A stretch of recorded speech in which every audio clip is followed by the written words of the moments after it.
Welcome back. We are now starting Chapter 7 of Flying Solo by Ralph Fletcher. And Chapter 7 is 8:12 a.m. First Bell. Rachel stood with Missy on the playground. At exactly 8:10 a.m., she gave Missy a see you in a minute look and slipped in through the door.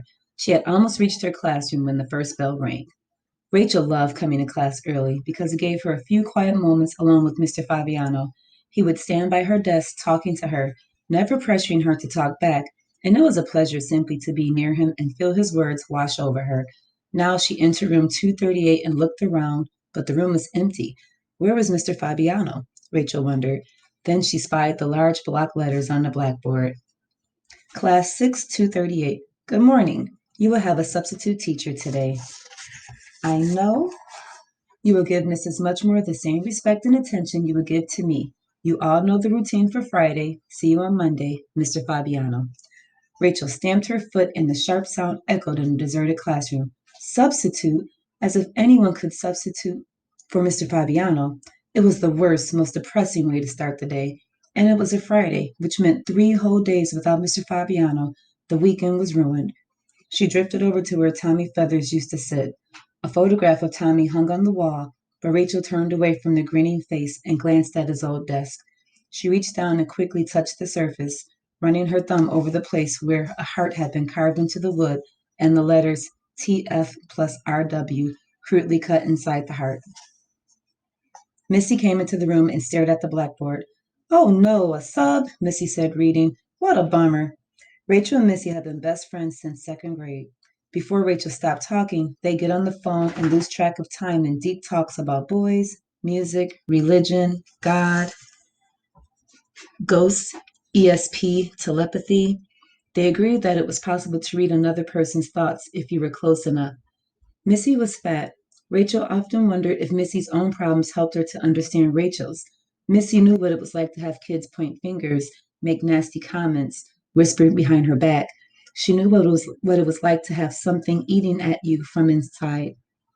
More than anybody else, Missy accepted Rachel's silence. Other kids got all nervous and chatty around Rachel, not Missy. When they were together, Missy didn't try to fill the dead space with lots of empty chit chat the way most kids did. The silence always felt light and easy between them. Loud laughter outside the door. Karen and Jasmine raced into the room. I won, Karen said, laughing and breathing hard. They won, Jasmine said, pointing. Hi, Missy. Hey, Rachel.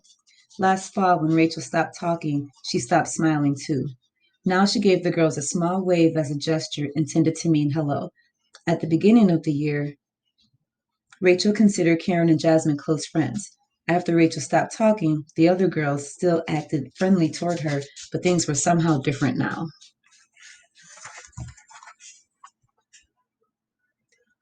Anyway, Jasmine was saying, I would have beat you if you hadn't tripped me. Tripped you?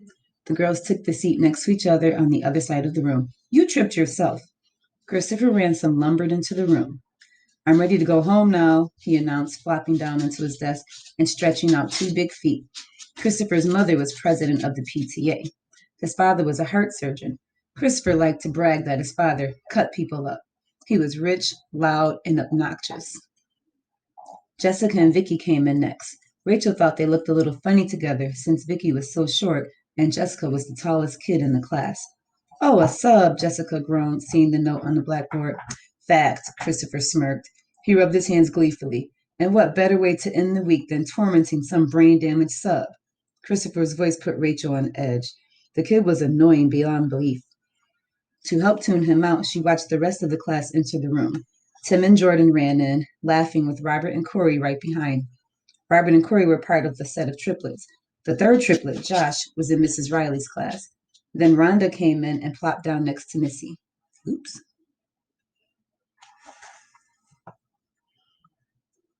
My last day, Bastian shouted as he entered the room. I thought you said Monday was your last day, Karen said. My dad changed plans, Bastian said. Farewell, peons. I'm leaving you for beaches of Hawaii. You look great in a hula hula skirt, Jessica told him. You should talk, String Bean, Bastian retorted. Remember that time you wore a dress? I laughed so hard I almost peed my pants. Shut up, Bastian, Rhonda said. Bastian had a mean streak, and Rachel didn't trust him. Not the same as we had on our character trait chart. He had moved into town just before the beginning of sixth grade and immediately made his presence felt by teasing kids in a class. He invented nasty little nicknames for just about everybody: Missy, Thunder Thighs; Vicky, the Shrimp; Jessica, String Bean. He called Tommy Feathers the Professor, or sometimes Dr. Drool.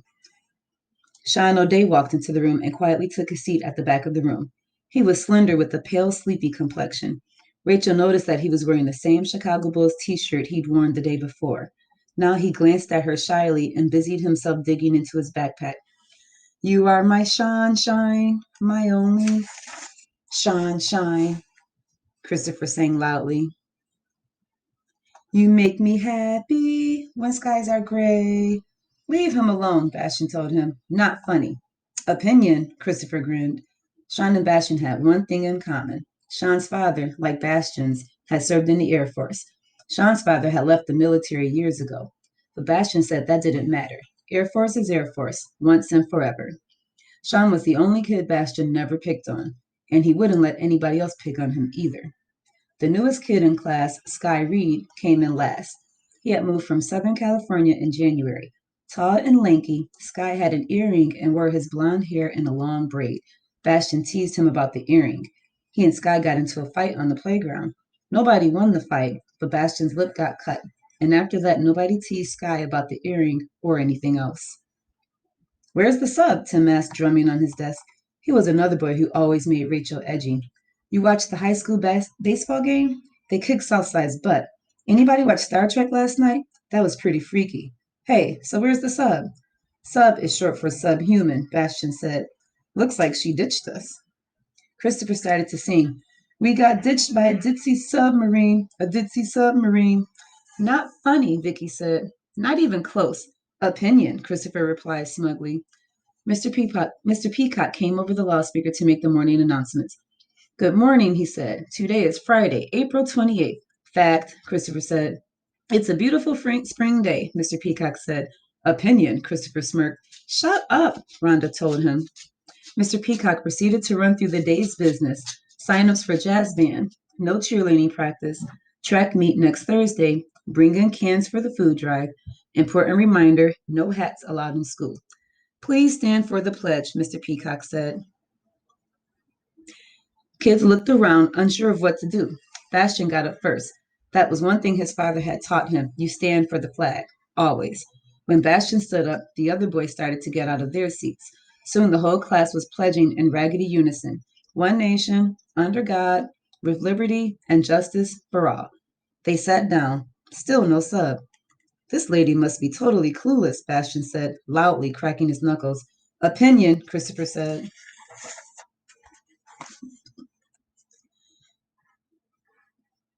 Focus. There we go.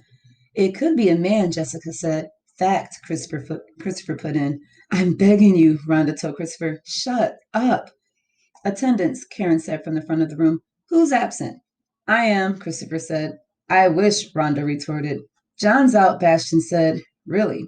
David's not coming in, Robert said. He got an asthma attack yesterday. Melinda's sick too, Vicky said.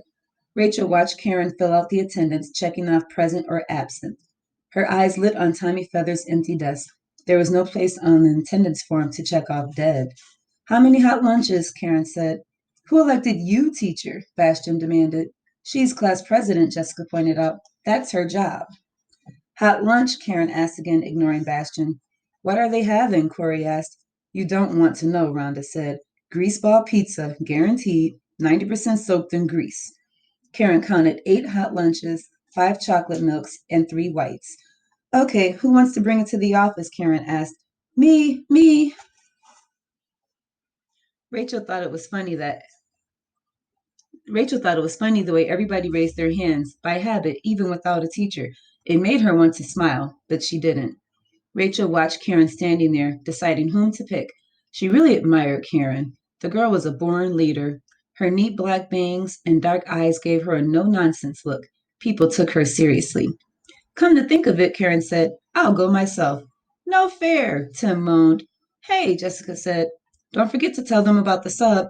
Don't worry, Karen said, bouncing out of the room. I will give her a lecture while she's gone, Christopher announced. No, you won't, Rhonda told him. Why not? Tim shot back. Ever hear of the First Amendment? He has the right to free speech. He has the right to be quiet, Rhonda retorted. Rachel folded her hands. It was more than that, much more. Not just the right to be silent, but the right to remain silent. It was a right protected by federal law. And that is the end of chapter 7.